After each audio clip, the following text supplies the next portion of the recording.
Hello viewers, welcome to Deep's Mathematics 23. So இந்த வீடியோவில் 10th standard geography lesson 7ல already நம்ம கிளாஸ் 1 பார்த்துருந்தோம் இல்லைங்களா. பேலன்ஸ் டாபிக்ஸ் எல்லாமே இந்த வீடியோவில் நம்ம கம்ப்ளீட் பண்ண போகிறோம். ஸோ ஆல்ரெடி வந்து 7.6 வரைக்கும் நம்ம பார்த்துருந்தோம். இப்போ 7.7லேருந்து இந்த லெசனோட முடிவு வரைக்கும் இந்த வீடியோவில் வந்து நம்ம படிக்க போகிறோம். ஓகேங்களா. ஸோ இந்த லெசனோட நமக்கு ஜியாகிரஃபி வந்து முழுமையடையுது. ஓகேங்களா. ஸோ வந்து தலைப்பு இப்போ என்னதுங்க, தமிழ்நாட்டின் கனிம வளங்கள். ஸோ இப்போ இந்த கிளாஸில் பார்க்க போகிறது எல்லாமே ப்ரீவியஸான லெசன்ஸில் நம்ம பார்த்த விஷயங்கள் தான் திரும்ப ரிப்பீட்டடாக பார்க்க போகிறோம். என்னென்ன மேம் வரும் அப்படின்னு கேட்டிங்கன்னா, இப்போ கனிம வளங்கள் பற்றி நம்ம ஆல்ரெடி படித்தோம். அடுத்து தொழிலகங்கள் வந்து படிப்போம். அடுத்து வந்து பார்த்திங்கன்னா தகவல் தொடர்பு, ஏற்றுமதி இறக்குமதி, இந்த மாதிரி நம்ம ஆல்ரெடி ப்ரீவியஸாக ஜியாகிரஃபியில் என்னென்ன படித்தோமோ அது எல்லாமே தான் உங்களுக்கு ரிப்பீட்டடாக வரப்போகுது. ஆனால் எல்லாமே எதை ஃபோக்கஸ் பண்ணி அப்படின்னா தமிழ்நாடு அப்படிங்கிற விஷயத்த ஃபோக்கஸ் பண்ணி வரப்போகுது. இதுக்கு முன்னாடி நம்ம படித்ததுலலாம் இந்தியா அப்படின்னு சொல்லிட்டு நம்ம படிச்சிருப்போம். ஸோ இந்த பாடத்துக்கும் ப்ரீவியஸாக படித்த பாடங்களுக்கும் இந்த ஒரே ஒரு பாயிண்ட் தான் நமக்கு வித்தியாசம் இருக்கும். ஓகேங்களா. சரிங்க. இப்போ வந்து தமிழ்நாட்டின் கனிம வளங்கள் அப்படிங்கிறதுல இங்கே பாருங்களேன், வெர்மிகுலைட், மேக்னடைட், டுனைட், ரூடைல், செம்மனிக்கல், மாலிபடினம் மற்றும் இல்மனைட். ஓகேங்களா. இது எல்லாமே என்னது, வளங்கள். சரிங்களா. ஸோ தமிழ்நாட்டில் முன்னணி உற்பத்தியாளர்களாக வந்து இருக்குது. ஸோ முதன்மையானதுன்னு சொல்லுவோம் இல்லைங்களா, அந்த மாதிரி முன்னிலையில் இருக்கக்கூடிய வளங்கள் தான் இது எல்லாமே. சரிங்களா. சரி, இப்போ வந்து நெய்வேலி மிகப்பெரிய பழுப்பு நிலக்கரி வளங்களை வந்து வச்சுருக்கு. சரிங்களா.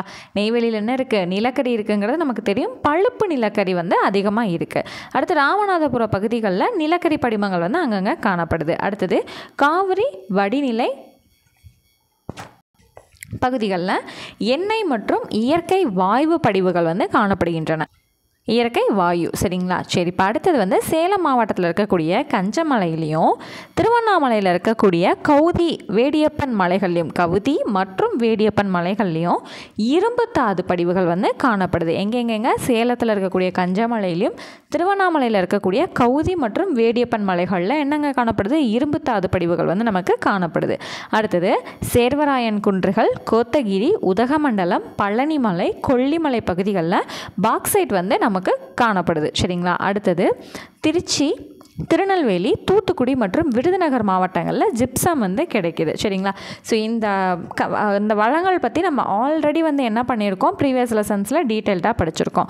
ஸோ தமிழ்நாட்டில் எங்கெங்கே கிடைக்கிதுங்கிறத கொடுத்துருக்காங்க. ஸோ இந்த பாயிண்ட்ஸ் எல்லாமே ஆல்ரெடி நம்ம பார்த்தது தான். ஸோ இந்தியாவில் படிக்கும்போதே நமக்கு தமிழ்நாட்டிலும் எங்கே கிடைக்கிதுங்கிறத அங்கேயே வந்து நம்ம கொஞ்சம் கொஞ்சம் படிச்சிருக்கோம் இல்லைங்களா.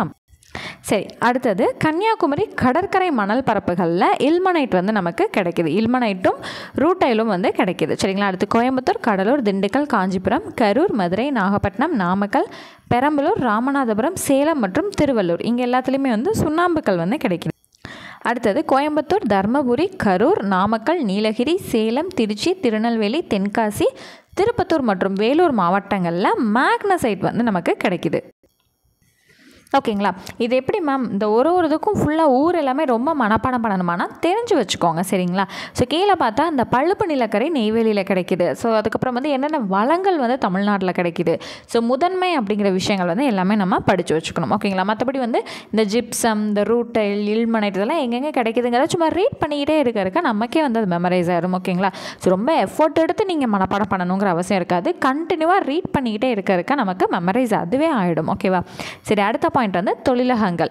ஸோ தொழிலகங்கள், தொழிற்சாலையில் என்னங்க நடக்கும், ஒரு முதன்மை மூலப்பொருள் இருக்குது இல்லைங்களா, அதை எடுத்துகிட்டு வந்து மிஷினரி, அதாவது இயந்திரங்கள் மூலமாக அதை ஒரு உற்பத்தி பொருளாக வந்து நம்ம மாற்றுறோம் இல்லைங்களா. ஒரு பயன்படுத்தக்கூடிய ஒரு பொருளாக வந்து நம்ம மாற்றுறோம். அங்கே அதுதான் என்னதுங்க, தொழிற்சாலையில் நடக்கக்கூடிய ஒரு வேலைப்பாடு இல்லையா.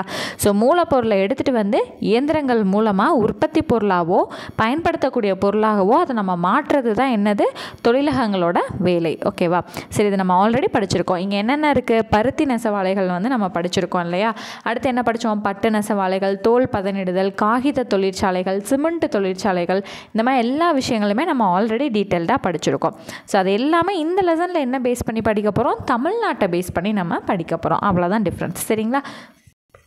சரி, இந்த பருத்தி நெசவாலைகள் அப்படிங்கிறது என்னதுங்க, நம்ம தமிழ்நாட்டோட பாரம்பரியமிக்க ஒரு தொழில் தான் இது. சரிங்களா. ஸோ இன்னொரு விஷயம் நம்ம என்ன படிச்சிருப்போம், தென்னிந்தியாவின் மான்செஸ்டர் அப்படிங்கிறது எந்த ஊரை நம்ம வந்து சொல்கிறோம், கோயம்புத்தூரை சொல்கிறோம். ஏன்னா கோயம்புத்தூரை சுற்றி தான் வந்து இந்த சின்ன சின்ன தொழிலகங்களாக வந்து நமக்கு நிறையா வந்து காணப்படுது. அதே போல் இந்தியாவின் மான்செஸ்டர் அப்படின்னு சொல்லி ஒரு பெரிய சிட்டியை வந்து நம்ம சொல்லுவோம். ப்ரீவியஸாக ஜியாகிரஃபி லெசன்லேயே நம்ம படிச்சிருக்கோம் இல்லைங்களா? ஸோ அந்த ஊர் ஏதுன்னு ஞாபகம் இருந்துச்சு அப்படின்னா மறக்காமல் கமெண்ட் செக்ஷனில் கமெண்ட் பண்ணுங்கள். ஓகேங்களா? சரி, இந்த பாயிண்ட் வந்து ரொம்ப ரொம்ப ரொம்ப ரொம்ப முக்கியம். தென்னிந்தியாவின் மான்செஸ்டருங்கிறது யார்? கோயம்புத்தூர். சரிங்களா? சரி, அதுக்கு முன்னாடி ஒரு பாயிண்ட்டு, ஈரோடு மாவட்டம் வந்து பார்த்திங்கன்னா இந்த கைத்தறி, விசைத்தறி மற்றும் ஆயத்த ஆடைகளுக்கு வந்து ரொம்பவே வந்து புகழ் பெற்றது. சரிங்களா? சரி, அடுத்து வந்தோம் அப்படின்னா ஸோ இங்கே இருக்குங்க, ஈரோடு, திருப்பூர், கரூர் மற்றும் சேலம் மாவட்டங்கள் இவங்க வந்து நெசவு தொழில் மூலம் நம்ம மாநிலத்துக்கு அதிகமான ஒரு பொருளாதாரத்தில் முக்கிய பங்கு வந்து அளிக்கிறாங்க. ஓகேங்களா? ஸோ அந்த நெசவு தொழிலில் இவங்க என்ன பண்ணுறாங்க? முக்கிய பங்கு வந்து ஆட்டுறாங்க. அதனால் இந்த பகுதிகள் எந்தெந்த பகுதி? கோயம்புத்தூர், திருப்பூர், ஈரோடு, கரூர், சேலம், இந்த 5 மாவட்டங்களும் என்னன்னு சொல்கிறோம்?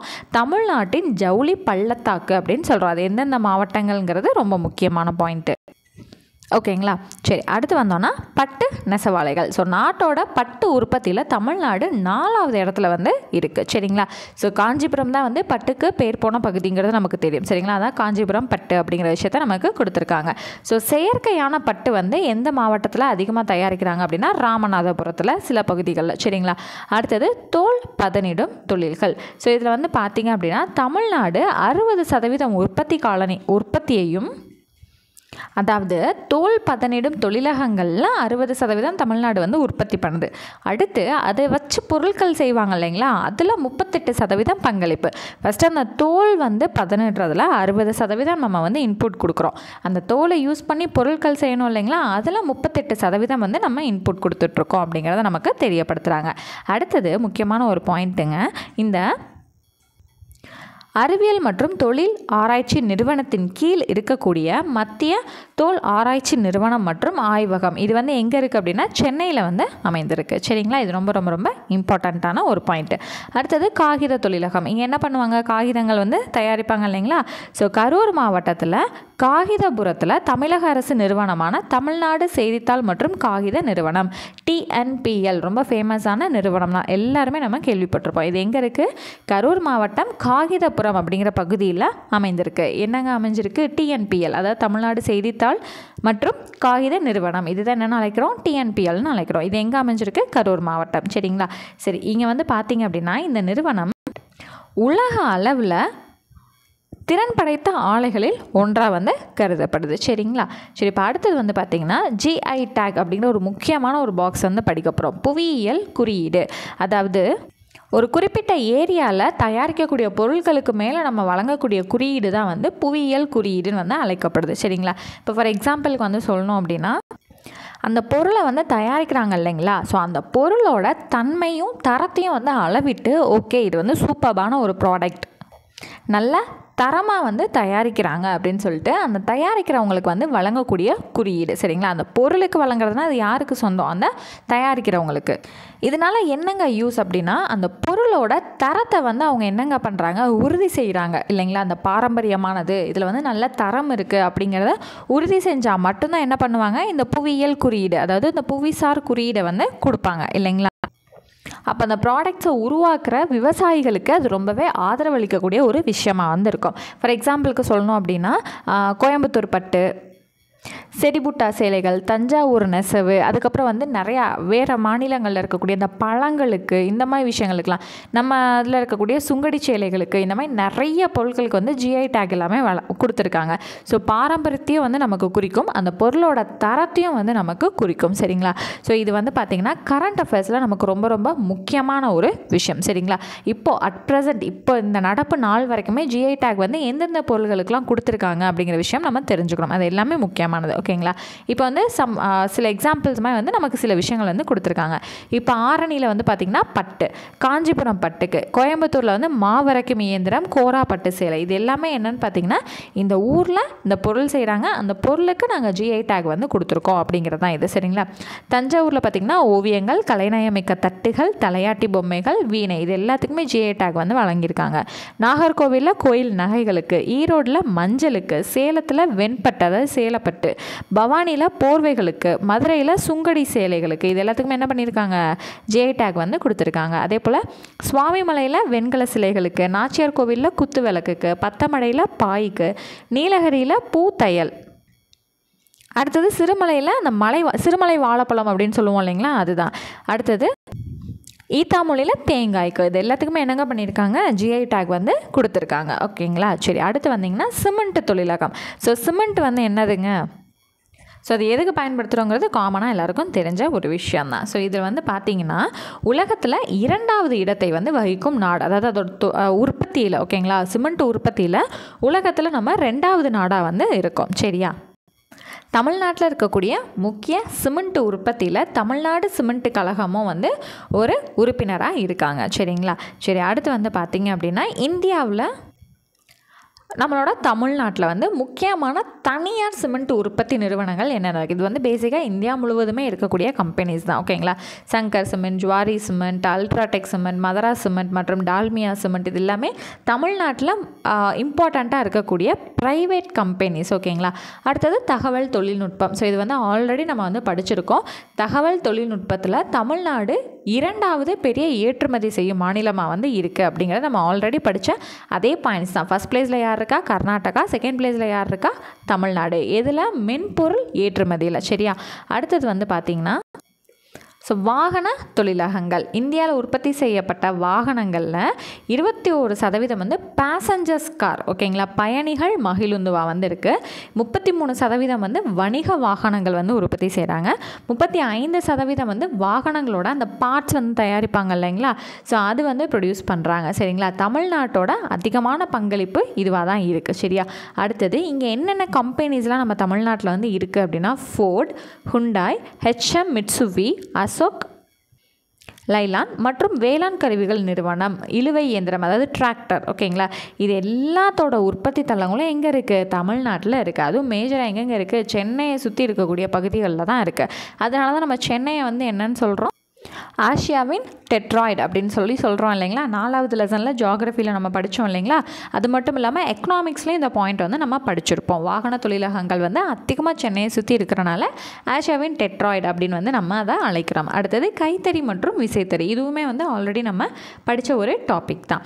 ஸோ நம்மளோட மாநிலத்தில் கைத்தறி அப்படிங்கிற துறை வந்து ரொம்பவே வந்து மிகப்பெரிய குடிசை தொழிலாக வந்து இருக்குது. நிறைய அந்த சின்ன சின்ன ஃபேமிலிஸ்க்கு வந்து அதிகமாக வந்து இன்கம் கொடுக்கக்கூடியது இந்த தொழிலாக தான் இருக்குது. ஸோ இதில் வந்து பள்ளி குழந்தைகளுக்கு விலையில்லா சீருடையும் விலையில்லா வேட்டி மற்றும் சேலை வந்து இதில் தான் வந்து என்ன பண்ணுறாங்க, உற்பத்தி செய்கிறாங்க. அடுத்தது சர்க்கரை தொழிலகம். ஸோ இது வந்து எதை சார்ந்து இருக்குது, வேளாண்மையை சார்ந்து தான் இருக்குது. ஏன்னா அங்கேருந்து தான் மூலப்பொருள் வருது, அதிலிருந்து தான் சர்க்கரை ஆலைகள் வந்து செயல்படுது இல்லையா. ஸோ இது வந்து வேளாண் சார்ந்த தொழிலகமாக இது கருதப்படுது. நம்ம ஆல்ரெடி எக்கனாமிக்ஸ் ஃபஸ்ட் லெசன்லேயே இது நம்ம படிச்சிருப்போம். வேளாண் சார்ந்த தொழிலகம்னா என்ன, காடு சார்ந்த தொழிலகம்னா என்ன, அந்த மாதிரி விஷயங்கள் எல்லாமே படிச்சிருக்கோம் இல்லைங்களா. அவ்வளோதாங்க. சரி, அடுத்து வந்து பார்த்திங்கன்னா சுற்றுலாத்துறை. ஸோ சுற்றுலாத்துறைங்கிறது வந்து ரொம்பவே மேஜரான விஷயம். ஒரு நாடு இருக்குது அப்படின்னா அந்த நாட்டோட பெரும் பங்கு வருமானமே வந்து இந்த சுற்றுலாத்துறையாக தான் இருக்கும். ஏன்னா வெளிநாட்டு பயணிகளோட வருகை அதிகரிக்கும் போது சுற்றுலாத்துறையோட இன்கம் வந்து ரொம்பவே வந்து அதிகமாக இருக்கும். ஓகேங்களா. அவ்வளோதான். ஸோ தமிழ்நாடு வந்து பார்த்திங்கன்னா சுற்றுலாத்தலத்துக்கு ஏற்ற ஒரு விஷயமா இருக்குது அப்படிங்கிறத கொடுத்துருப்பாங்க. ஸோ இனி வரக்கூடிய டாபிக்ஸ் எல்லாமே ரொம்பவே ஜென்ரலாக நம்ம டிஸ்கஸ் பண்ணுற மாதிரி தான் இருக்கும். ஸோ இங்கே வந்து மென்ஷன் பண்ணியிருப்பாங்க பாருங்கள், தமிழ்நாடு சுற்றுலா பயணிகளுக்கு சிறந்த மாநிலமாக இருக்குது அப்படிங்கிறது. அடுத்தது மக்கள் தொகை. இதுவுமே நம்ம ஆல்ரெடி பார்த்துருக்கோம் இல்லைங்களா. ஸோ நாட்டோட புவியியல் பரப்புப்படி உள்ளுக்குள்ளே இருக்க மக்களோட எண்ணிக்கை தான் என்னது, நம்மளோட மக்கள் தொகை அப்படின்னு வந்து சொல்லப்படுது இல்லைங்களா.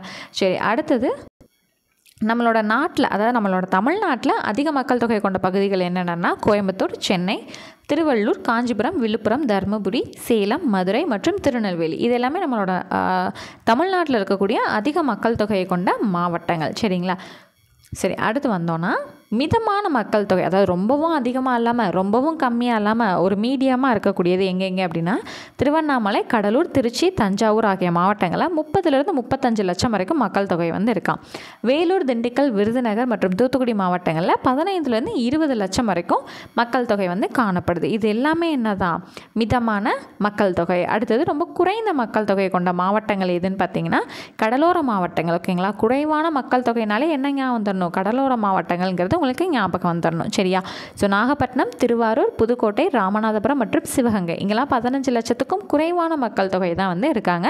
நீலகிரி மாவட்டத்தில் பார்த்திங்கன்னா 10 லட்சத்துக்கும் குறைவான மக்கள் தொகை தான் வந்து காணப்படுது. சரி, அடுத்து மக்கள் அடர்த்தினா என்னதுங்க? ஒரு குறிப்பிட்ட சதுர கிலோமீட்டருக்குள்ளே இருக்கக்கூடிய மக்களை கணக்கிடுறது தான் வந்து மக்கள் அடர்த்திங்கிறது. ஆல்ரெடி நம்ம 5th லெசன் ஜியாகிரஃபிலே நம்ம படிச்சிருக்கோம் இல்லைங்களா? சரி, அதிக மக்கள் அடர்த்தி கொண்ட மாவட்டங்கள் வந்து எது அப்படின்னு வந்து பார்த்திங்கன்னா கன்னியாகுமரி, திருவள்ளூர், காஞ்சிபுரம், மதுரை, கோயம்புத்தூர், கடலூர், தஞ்சாவூர், நாகப்பட்டினம், சேலம், வேலூர் மற்றும் திருச்சி இங்கெல்லாம் வந்து அதிக மக்கள் அடர்த்தி வந்து இருக்குது. நீலகிரி மாவட்டத்தில் குறைந்த அளவு தான் மக்கள் அடர்த்தி வந்து பதிவாயிருக்கு. சரிங்களா? சரி, அடுத்து வந்து பார்த்திங்கன்னா மதங்கள். இது ஜென்ரலாக நம்மளோட தமிழ்நாட்டில் என்னென்ன மதங்கள் இருக்குங்கிறது ஜென்ரலான விஷயம். பாலின விகிதம் எப்படி கணக்கிடுவோம்? 1000 ஆண்களுக்கு எவ்வளோ பெண்கள் இருக்காங்க அப்படிங்கிற ரேஷியோ தான் என்னதுங்க? பாலின விகிதம். இது வந்து நமக்கு ஆல்ரெடி தெரியும். இப்போ வந்து இங்கே பாருங்களேன், நீலகிரி மாவட்டத்தில் 1041 பேர் வந்து இருக்காங்க. அப்போ இது என்னது? 1000 ஆண்களுக்கு இவ்வளோ பேருங்கிறப்ப ரேஷியோ வந்து எப்படி இருக்குது? அதிகமாக இருக்குது. தஞ்சாவூர் மாவட்டத்துலேயும் அதிகமாக இருக்குது. சரி, அப்போ குறைந்த பாலின விகிதம் எந்த மாவட்டத்தில் இருக்குது அப்படின்னா தர்மபுரியிலையும் சேலத்துலேயும். ஓகேங்களா? சரி, இப்போ அடுத்து கல்வி அறிவு விகிதம். ஸோ அந்த பாலின விகிதம் எங்கே வந்து குறைச்சலாக இருக்கும் அங்கே வந்து கல்வி அறிவு விகிதம் கண்டிப்பாக வந்து கம்மியாக தான் இருக்கும். ஸோ அப்படி பார்க்கும்போது தர்மபுரி மாவட்டத்தில் வந்து குறைந்த அளவு தான் கல்வி அறிவு இருக்குது. இதே கன்னியாகுமரி எடுத்துக்கிட்டிங்கன்னா அதிக அளவில் கல்வி அறிவு பெற்ற மாவட்டமாக இருக்குது. சரிங்களா? அவ்வளோதான். அடுத்தது போக்குவரத்து. ஸோ சாலை போக்குவரத்து இது ஆல்ரெடி நம்ம படிச்சிருக்கோம் இல்லைங்களா? ஸோ நம்ம மாநிலத்தோட மொத்தமாக சாலைகளோட நீளம் வந்து எவ்வளவு, அடுத்து வந்து பார்த்திங்கன்னா மாநில நெடுஞ்சாலைகளோட நீளம் வந்து எவ்வளவு, அதை வந்து யார் பராமரிக்கிறாங்க அப்படின்னு பார்த்திங்கன்னா பொதுத்துறை, தனியார் துறை 2 பேருமே இணைந்து தான் என்ன பண்ணுறாங்க? சாலைத்துறையை வந்து கவனிச்சுக்கிறாங்க. சரிங்களா? அடுத்தது ரயில்வே போக்குவரத்து. நமக்கு வந்து யார் ஹெட்டு? தெற்கு ரயில்வே, அதுதான் நமக்கு வந்து ஹெட்டு. ஸோ இதோட தலைமையகம் எங்கே இருக்குது? சென்னையில் வந்து இருக்குது. இது எல்லாமே என்ன மேம் ரிப்பீட்டடாக படித்ததே தான் வந்துகிட்டே இருக்குன்னா, நான் சொன்னேன் இல்லைங்களா, இந்த 6.7லேருந்து 7.7லேருந்து எல்லாமே நமக்கு கண்டினியூஸாக வந்து படித்த லெசன்ஸாகவே தான் உள்ளுக்குள்ளே வந்து வந்துக்கிட்டே இருக்கும். ஓகேங்களா? சரி, அடுத்தது மெட்ரோ ரயில்வே அமைப்பு எப்போ வந்து போட்டாங்க? மே 2017 முதல் பாதாள ரயில் இயக்கத்துடன் போக்குவரத்தை விரிவாக்கம் செய்து வருகிறது. ஓகேங்களா? அவ்வளோதான். அடுத்து வான்வழி போக்குவரத்துனா என்னதுங்க? ஃப்ளைட்டில் போகிறது இல்லையா? தமிழ்நாட்டில் 4 முக்கிய சர்வதேச விமான நிலையங்கள் வந்து நமக்கு இருக்குது. சென்னை வந்து சர்வதேச விமான நிலையமான மும்பை மற்றும் புதுடெல்லிக்கு அடுத்ததாக இந்தியாவின் 3வது பெரிய விமான நிலையம். அதாவது ஃபஸ்ட்டு வந்து மும்பை, செகண்ட் வந்து நியூ டெல்லி.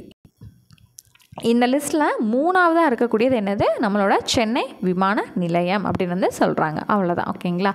ஸோ அடுத்து வந்திங்கன்னா நீர்வழி போக்குவரத்து. ஸோ அதுக்கு முன்னாடி இந்த பாக்ஸில் வந்து ஒரு பாயிண்ட்டுங்க, நம்மளோட நேஷ்னல் ஹைவேஸில் இருக்கிறதுலே பெருசு எதுனா 44I. ஓகேவா? அவ்வளோதான். அடுத்தது நீர்வழி போக்குவரத்துனா நமக்கே தெரிஞ்ச ஒரு விஷயம் தான். இந்த சென்னை, எண்ணூர், தூத்துக்குடி இது 3மே தமிழ்நாட்டில் இருக்கக்கூடிய முக்கியமான துறைமுகங்கள். இதுவுமே ஆல்ரெடி நம்ம என்ன பண்ணோம்? ப்ரீவியஸ் லெசனில் படித்தோம் இல்லைங்களா? அவ்வளோதான். அடுத்தது வந்து பார்த்திங்க அப்படின்னா நம்மளோட சென்னையில் இருக்கக்கூடிய துறைமுகம் வந்து பார்த்திங்கன்னா செயற்கையான துறைமுகம். இருந்தாலும் சரக்கு பெட்டகங்களை கையாளக்கூடியதில் நம்மளோட நாட்டோட 2வது பெரிய துறைமுகம் இந்த சென்னை துறைமுகம் தான். ஓகேவா?